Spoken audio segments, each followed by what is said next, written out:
As the A-level results day is fast approaching, it's important to have a plan for what happens if you don't quite get your A-level results, because there are about over 30,000 students that go through the clearing process.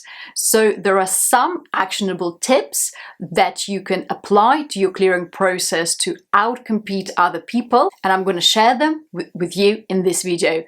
Stay tuned, and the only thing I'll ask in return is press the likes for this video and subscribe to my channel, and let's get into it. Number one, process your emotions. So first of all, it's very important if you receive the grades and they're a bit lower than you expected. It's important to take time, maybe 30 minutes to an hour, to just kind of process your emotions. Obviously, you worked hard, or maybe you didn't work quite hard enough to get your results days, but at the end of the day, those are your results. Do whatever you need to do, cry it out, speak to your family about it, but what I would highly recommend is avoid speaking to your class peers who also are receiving their results day. You need to be staying focused on yourself. You need to ensure that you get the best course and university on the clearing day. So because you're going to have so many class peers that would have got their results, maybe they made their first choice, they made their second choice. You'll have some people that didn't get it. And to be honest with you, if you kind of start chatting to other people, it might make you feel bad, and it also might distract you from getting onto to do with clearing and finding the best place for you. So I would recommend kind of maybe switching off your messenger apps, obviously keeping your phone on so you can be contacting universities and things like that, as we'll get into it, but just kind of stay focused, process your emotions, don't take too long, and get onto the clearing process itself. Number two, get in touch with universities that you've missed an offer for. So let's say you didn't get your first choice, or maybe you didn't get your second choice. It's important to just get on the phone and speak to universities. First of all, prepare 3 reasons why you think you are still the best candidate for them, although you might have missed your grades a little bit. Maybe you had a legitimate reason for that as well, if something happened maybe during the year. But prepare your argument in advance and say, I really want to be at this university. It's been my dream.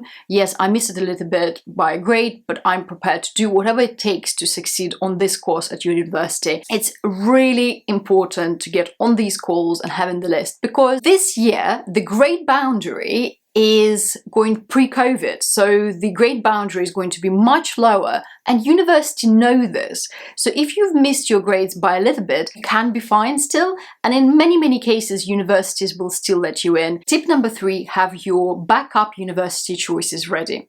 So it's important to think in advance. So let's say, hypothetically, you have to go through the clearing process. You didn't get your choice number 1 or 2 of the universities. So what can you do? It's important to have choices ready in advance. The other alternatives, so maybe were the other universities you applied for, or you actually had a think and you think other universities might be a better fit for you. You might actually completely rethought even your course, and you're thinking, gosh, I actually want to do a slightly different subject, which is absolutely fine, but it's important to have the research done before the results day. You don't want to waste this essential time, searching for courses where you just need to kind of call the universities on the day and discuss what course you actually want to do. The speed of it is quite important, because you are competing with other people slightly, but you also need to find the university that has the right fit for you. And there are so many stories where people maybe didn't get quite to their choices of universities. They ended up going to a different university, and they actually loved it so much better, and they succeeded, and they did really well in their job and everything like that. So it's important to kind of read these success stories and to realize that if you are going through clearing, it doesn't mean like unsuccess. It actually just means that the academic journey is kind of providing you with a slightly different path for achieving your dreams. Tip number 4, consider taking a year out and resitting your A-level exam. It might be a funny thought retaking your A-level results. You might be thinking, gosh, I've already went through that process. Why do I want to do it again? But hear me out. So let's say you're aiming to go for like top-ranked universities, maybe even going for like a top-ranked degrees, okay? Why not to actually take your year out and really improve on your results, and maybe even considering taking 4 A-levels, so taking an extra A-level to make your application stronger. In my previous video, which I'm going to put the link above here, I'm discussing the power of doing 4 A-levels.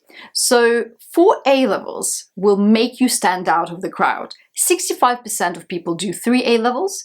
If you apply with 4 A-levels, you're in the top 5% of this country. So if you're trying to achieve good grades and you're trying to get to one of the top universities, what you might consider is saying, actually, let me take a year out and maybe let me consider taking a couple of extra A-levels. Schools at the moment, they don't encourage doing 4 A-levels, which basically makes students look less individual. So it would be good to put extra academic work and maybe actually improve your UCAS application by having more A-levels, by redoing your A-levels, and actually taking your time to really say, okay, well, I've taken a year out and I've really put my effort into doing well in exams this time around. You never know, this could improve your chances and maximize them for other universities. But again, it's not for everyone, because you would then have to be doing A-levels again. Not because, again, if you do them privately, you can do them much faster. And that's the key thing people don't realize, is that in schools, actually learning about A-levels is just stretched out for so long. So you could do an A-level in a couple of months if you kind of worked hard, depending on the A-level. But anyway, this option might be not for everyone, because some people just want to go to university and just get on with it. So my final tip is number 5, get support. So speak to people, speak to your family, speak to your school. Contact me if you wanted to, just to get some advice on what are the next steps to do. You're welcome to drop me a comment below, or you can message me via my website. And it's important to understand and get the perspective from different people and seeing what is the best for you. Know that this is a shared experience among many people. Apparently more than 30,000 of students are going through the clearing process. So you're not alone. And it might be actually for the best, because once you get onto the course, you will not even remember clearing. Nobody will care how you got onto a particular university course.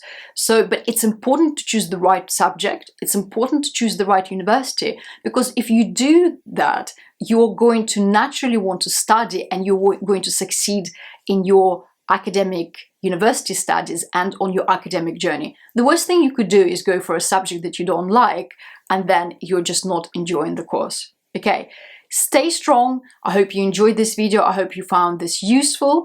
Please get in touch, press the likes, press subscribe button for my channel, and good luck with your clearing process.